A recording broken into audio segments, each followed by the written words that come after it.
Sir John Tregonwell was an English jurist, a principal agent of Henry VIII and Thomas Cromwell in the dissolution of the monasteries. Life. He was born in Cornwall, the second son of his family.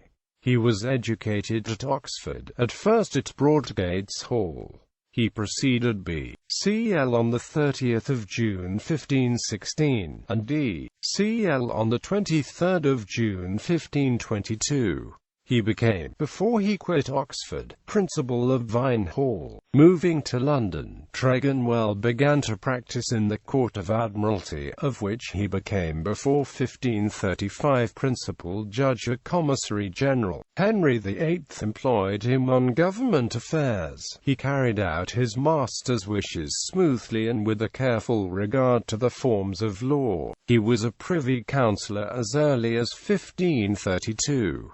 He was a proctor for the king in the divorce case. He took part in diplomatic negotiations in the Netherlands in May 1532, John Hackett and Dr. W. Knight being his companions, to settle commercial disputes. He signed the two treaties of peace of 1534 with Scotland on behalf of England. He also took part in the proceedings against the Carthusians, against Sir Thomas More, and against Anne Boleyn. Tregonwell's major role in the dissolution of the monasteries lay in taking surrenders. He visited Oxford University in 1535, otherwise his work lay mainly in the south and west of England. He was also employed in the proceedings against the prisoners taken in the Pilgrimage of Grace, and he was important enough for Cromwell to talk about him as a possible master of the rolls. He became a master in chancery in 1539, was Chancellor of Wells Cathedral from 1541 to January 1542 to 3, a Commissioner in Chancery in 1544, and a Commissioner of the Great Seal in 1550.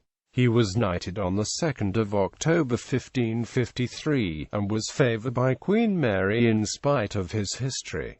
He was MP for Scarborough in the Parliament of October 1553, and, though he held a prebend, there was no question of objecting to his return. Doubtless because he was a layman, Alexander Nowell was ejected from Parliament, and Tregonwell was one of the committee which sat to consider his case. In 1555 he was a commissioner on imprisoned preachers. He died on 13th of January 1564-5 at Milton Abbas, Dorset, for which, after the dissolution, he had paid £1,000, and was buried in the north aisle under an altar tomb. Family. He had married, first, a wife named Kellaway, by whom he had no children; secondly, Elizabeth Bruce, who was buried on the 17th of January 1582, by whom he had, with other children, Thomas, who died during his father's lifetime, and who was the father of John Tregonwell, who succeeded to Sir John's property.